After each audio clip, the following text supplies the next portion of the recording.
And hello, here we are. This is number 494 of 365. It's called Being There Means Something. I start in 5. Good morning, good afternoon, good night. I hope that you're doing well. I hope that wherever you are, it's doing good for you. It's me, it's Paul Carpenter, and this is number 94 of 365, and it's called Being There Means Something.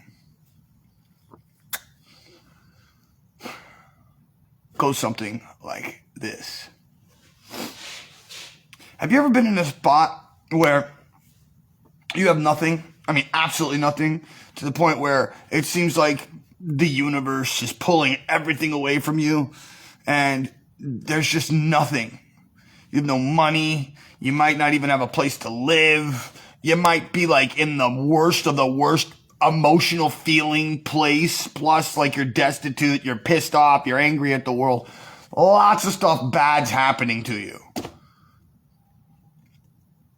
I would like to say that if you are in that place and there's somebody in your life that's always there, being there means something. It really does. Like, if you go to jail and that person goes out of their way to pull you out of jail, that means something.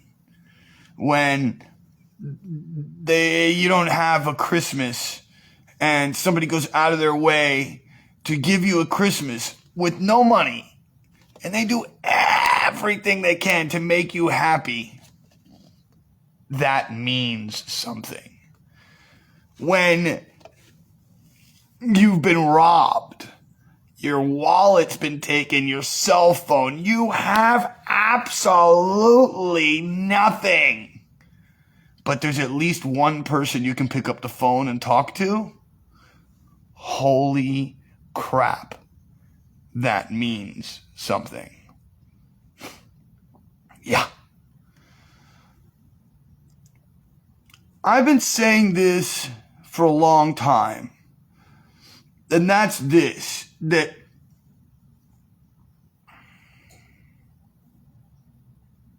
you give the best of yourself, and you try to give all that you have. And in doing so, it has a heavier value than any amount of money could ever put price to. It just does. There's something about being there that means something. And this could even be like, bro, you get into fights, you scream and you yell and da-ga-la-la. But being there at the end of the game means something. And the more that you're there, unconditionally, it doesn't matter, like, whether they're giving to you or not, whether they have or not, blah, blah, blah, boo. You just do it. Sometimes you do it because you have a great connection with somebody. Sometimes you do it because you feel, empathy for someone.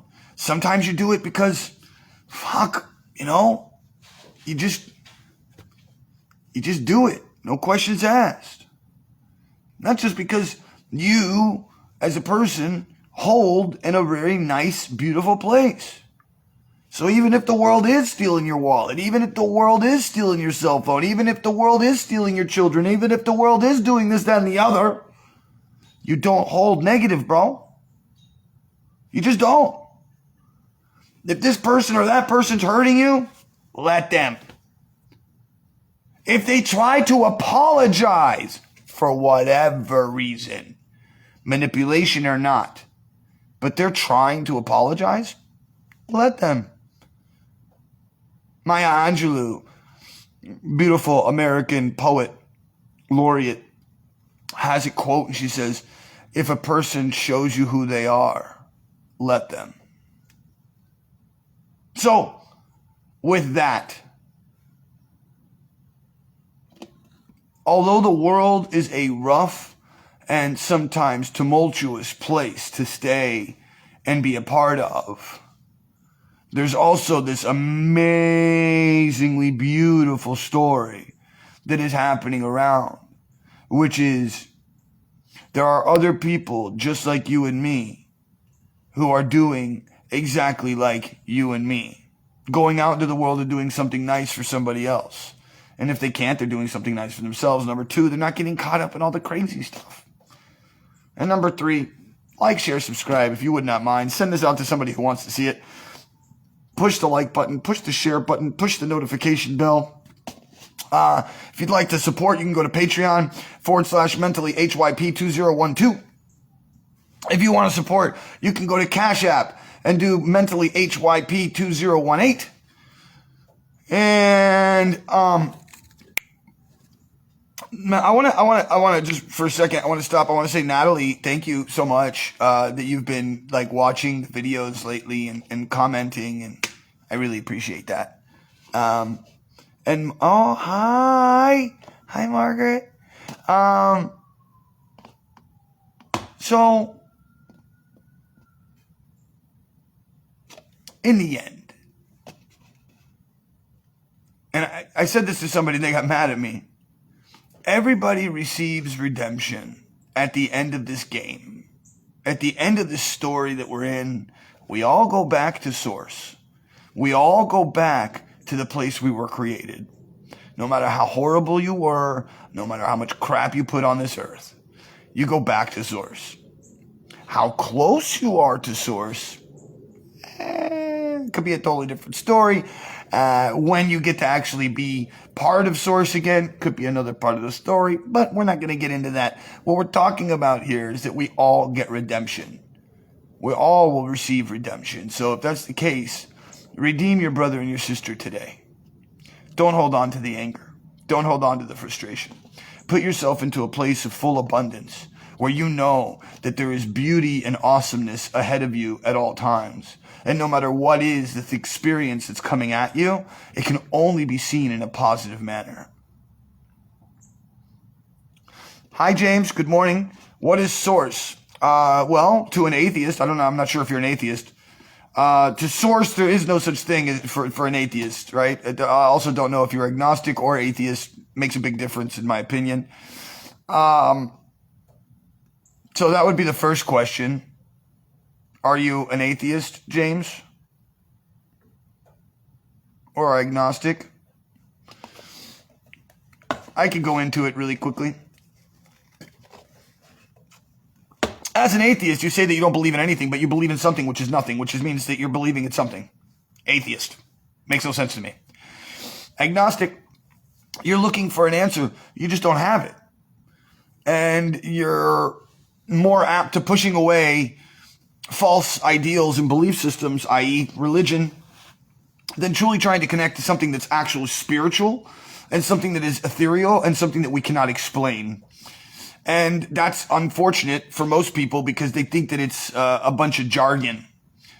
They think that spirit, the idea of spirit or the ethereal realm or the esoteric is just philosophical bullshit. And in my opinion, they are completely wrong. I am as close to an atheist as an agnostic can be. That makes no sense, but okay. I'm as close to atheist as an agnostic can be. Okay, no, that makes sense. Okay, so let me help you, James. Please smoke some DMT, first of all. Go do some ayahuasca. Expand your horizons mentally when it comes to what could and could not be a possibility for the expanse of your mind and or the beauty of what is this life. So, there's a line in the Torah that says, when you get to the pearly gates of heaven, there will be an angel that asks you if you smelled every one of the flowers of the earth. And if you did not, the question is, why not? And now James comes back with, nah, drugs are bad. Okay, so first of all, these are easily the most researched type of chemicals. Dimethyltryptamine is something that is made inside of your pineal gland every single day. So these things that you call drugs, your body makes and you live on. So, sorry, James, that one you got wrong. I love you, bro, but no, you got it wrong.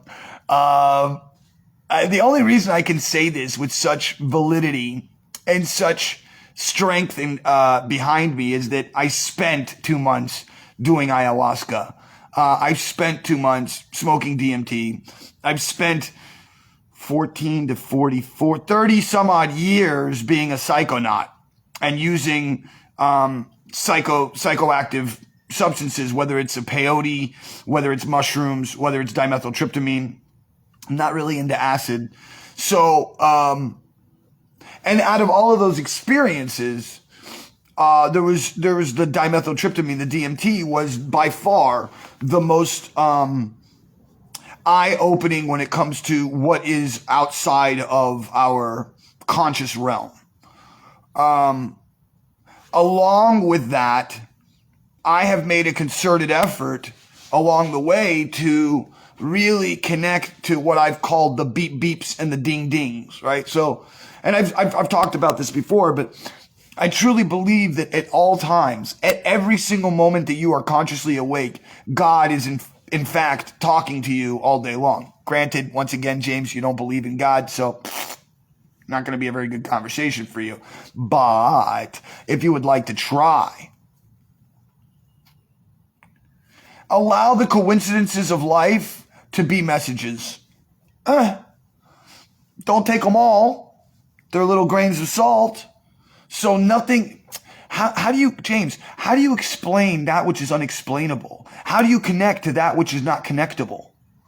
It's like, you're asking for a logical answer to something that's illogical. There is no logical representation for the creation or the creator of the creation. It would never make sense to you, me, or anyone else. That's the same thing as to why we can't explain reality, why we can't explain consciousness, why the God particle makes no sense to us, but it's real, why dimethyltryptamine is called the spirit molecule, because at death, you release a certain amount of DMT from your body, and it's actually the same amount that you release at birth.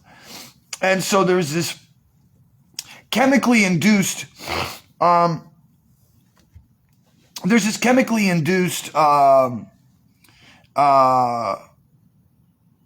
moment that happens at the beginning of your life and at the end of your life that is made by the body. Now, on a scientific level, it would be explained that over the past 50,000 years, our brain has created a moment of death and birth, and it is what helps us create our awareness and our consciousness on some level. James says some things make no sense because science hasn't figured it out yet. So I'm sorry, but science has figured out the God particle. They do know what a Higgs boson particle is, and they still don't understand it because it's something that has weight but yet doesn't have weight. It is and it is not at the same time. It has things physically pass through it, and it also can work as a wall and stop things from coming through at all. So that in and of itself, although explained by science and has been thrown around the CERN particle, machine, they don't have any fucking clue what it is. And that's what's called the God particle. They have no idea what Higgs boson particle is. Still, they know what it is. They can point at it. It's like gravity. I can point at gravity, but I still don't know how to actually explain gravity. There is no technical term in science that actually proves gravity. So, and we use that every day, James. Come on, man, stop it.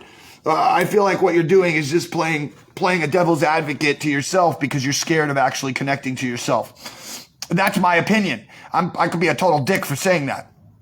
But the idea here is that, but they may figure it out in the future through science. Yeah, I think everything is going to be explained through science in the future. Everything is a form of technology. Everything that we're living within is a creational space. So I see nothing wrong with that. I see nothing wrong with, as our technology rises, as does our intelligence and our knowledge of the universe around us. That has nothing to do with anything else, but that does get closer and closer to the explanation of a creation of the system, because there is something that is undefined which makes this system happen, and so drugs helped and continue to help me throughout my life. They helped me open my mind and soul. I see between the lines, and now those drugs are created within my body. I don't know what to tell you there, Junior. First of all, there's a difference between drugs and medicine. Huge fucking difference. That which is created on the planet has been here many times, around the same amount of time as us as humans. So for instance, the evolution of marijuana happened the same time as the evolution of man. And like, we've been using marijuana as a cash crop for thousands of years on the planet. Hemp was one of the largest crops that we ever had. And we did that because it made rope and it made clothes and it made everything. I like this. I love that quote, Betty Joe. That was so nice. It says, explain the wind and you can understand God. And I love that because the analogy is so beautiful. It's like, how do you explain that which you cannot see, but you can feel? And the answer is you don't. The answer is you have what's called faith. And you believe that there's something there. And you connect to that something in a manner which is completely your own. Nobody else can connect you to this thing. Nobody can, no book, no amounts of study, no amounts of this, that, or whatever can ever get you. Story. Met a kid in Israel who, from the age of 8 to the age of 30, had only read the Torah. And he explained to me that he knew existence in God and understood it. And yet he didn't believe in science, and he didn't believe, but he drove a car and he used electricity. And so I asked him very simply, I said, if you read a book and you only read one book, granted, maybe it was the best book ever on how to climb a mountain, right? Like Mount Everest, the Bible of Mount Everest, like everything you need, all the routes, all the clothing, everything you could ever want or need to go and climb Mount Everest. And all you did was read that book your entire life, but you never climbed Mount Everest. Sorry, but you wasted a lot of time. Yeah. What do you get out of knowing but not doing? Not experiencing? What do you get out of that? I don't think you get much. If you're not implementing that which you've learned, if you're not involved in some way, shape, or form into the creation of what you're creating, then what are you doing? It's just filling your head with a bunch of other people's words. And it's like Travis Pastrana, right? The guy who's like real famous and does like jumps with cars and all kinds of crazy stuff and flips with bicycles. It's like if that guy were to come up to you and be like, yo, dude, I'm going to teach you how to flip a motorcycle over this thing. And you're like, I don't need you. I know how to do it already. I saw you on TV once. What the fuck? You'd most likely fuck your shit up pretty easily. Because it's not just about watching it. Right? Anybody could see a great guitar player play guitar, but then when you actually try to play guitar, fuck, you suck at it hard. You know what I mean? So, with all of that, being there means something. And what do I mean by that? What I mean by that is exactly what I said at the beginning of this whole thing. And the statement in and of itself says exactly what it means. Being there for something or someone means something. It really does. Because sometimes you may not have anybody else. And having even just one person listen to you, having just one person really give you their heart and soul and try to like everything. Man, don't walk away from that one sad.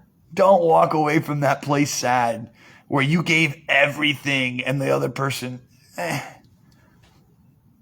And if that does happen, walk away knowing that you did your best. That's it. You did your best. Elizabeth says, if it grows from the earth, and Betty Jo says, yes, I'm learning guitar and it's hard and I suck now, but if I practice and keep trying, I'll be better and maybe great someday. My dear Betty, you're great already. And it doesn't matter. Listen, I don't play guitar for shit, but I can sing. So if you just kind of strum along and have like notes pop out every once in a while, and you'll be fine. Go listen to some Muddy Waters. That guy was a guitar player, from the Crossroads, Muddy Waters. Phenomenal, but prior to him going to the Crossroads, the guy sucked at guitar. Bad. Spent 6 months at the Crossroads, came back, all of a sudden he was a god. A god, I tell ya, sold his soul to the devil in the Crossroads. Listen, we have reached the end of today's show. I hope that you're having some kind of good energy and positivity from this conversation. I want to say thank you. Thank you, every single person that's watching. I'd like to also thank a sponsor that somebody sent me $50 yesterday. So I want to say thank you for the people who throw me money every once in a while, because here's my life. And yeah, you might people are like, hey man, this is good. Stop complaining that you have nothing if you want nothing. You got a point. And with that, oh, Scott. Hey, Scott. Thanks for joining in and laughing and having fun today. One addict helping another is without parallel. Being able to relate and have common ground is what connects us to the infinite chain of energy known as the universe. Whew. Damn, Scott. You came out the gate with that one, didn't you? That's good, though. It's good. It's what I'm talking about. Being there means something. Being there for somebody. And really give to somebody. Not because of you think you're going to get something out of it. Just because you want to be beautiful. You want to walk away from this game knowing that you were beautiful. That's what you want at the end of this whole thing. That you did your best to be the best loving human being you could be. And that might make you have accidents. And that might make you say bad things. And that might put emotions into you that you didn't know you were going to have. And that's okay. Because we're here to experience. But while we're experiencing, once again, please fill yourself with the knowledge that there is abundance always ahead of you. And that there is nothing but positivity and love to experience from this experience. And with that, my friends, I love you all so much. I will just, hold on. I just have to say, I've done DMT. It's normal being a good person. Yes, Scott. It actually is. We're taught to be angry and hateful. It sucks, but that's okay.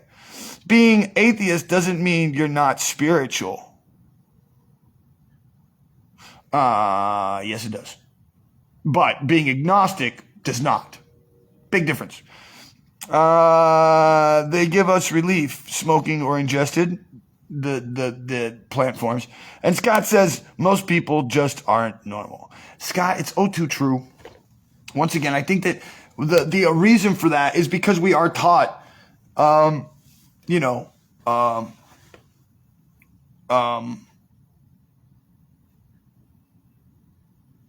Sarah, atheist and agnostic, two different things. You're agnostic, you're not atheist. You're agnostic, because agnostic means you're spiritual, but you don't believe in a God. Atheist means you don't believe in anything at all. Existing is spiritual, 100%. Just being alive and being in this thing. Yes, 100%, Scott. Trained behaviors. The reason, once again, the reason for this is I told this story a long time ago. I don't know if you guys want to stay for this one, but I call it the falling apple. And it's a story that I made up in my head one day where there's a guy and he sees an apple fall and it rolls down. And then, about a year later, he sees a tree pop up. And he's like, whoa, dude, that's crazy. Apples create trees, right? So then this guy starts grabbing a bunch of apples and setting them up. And then before he knows it, he has an orchard. And then all these people around want his apples because he's got lots of apples and they don't have apples. They don't know where to get apples. And so this guy ends up trading apples for different types of, that's what I was just did. Exactly. That's what I said. Okay. And so he ends up having cows and chickens and creates a farm and has all these things because he traded his apples. But before you know it, the guy's got cows and chickens and horses and goats and he becomes the king. And he starts to learn how to farm animals, and he also learns to make more. And then all of a sudden he has more than anybody else, all based on a simple concept of learning farming. Now, this man could easily teach this to everyone, right? And say, hey, everybody, grab apples, throw them into the freaking ground, and you too could have what I have. But no, most of the time what happens is man gets inundated with his power and his shit. And instead teaches it to his son, and his son teaches it to his son, and his son teaches it to his son. And I'm a blacksmith because my father was a blacksmith. I'm an oligarch because my father was an oligarch. Oopsies. And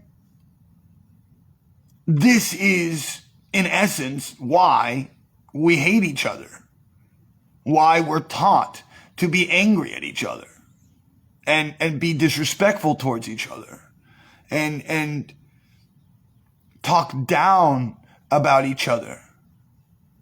It's all based on a fear of not having enough. And that means that those people who are living in that manner are not connected to a spiritual ideology. They're not connected to something other than themselves. And in that world, not a very happy place to be. Is a bird agnostic? No, they just existing.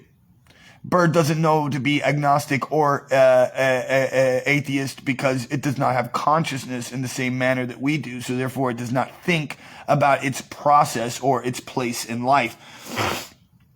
Fear of missing out? FOMO. So I'm going to end today. Thank you all. I really appreciate you guys. I love the fact that there's 8 people in here and that we... Jesus Christ. How do I know Sarah? Oh, this is a good story. All right, so I'm about 28 years old, and I'm living in Houston, and I used to do a podcast. This is 10, 15, 20 years ago, man. I was 28 years old, something like that. And I used to go to this hookah shop, and there was a Subway across the street. And I walk in to go get a Subway, and there's this really hot blonde, super cute, very bubbly, just happy with life. And we ate our Subway sandwiches outside on the sidewalk, her friend, and me, and I think one other person. And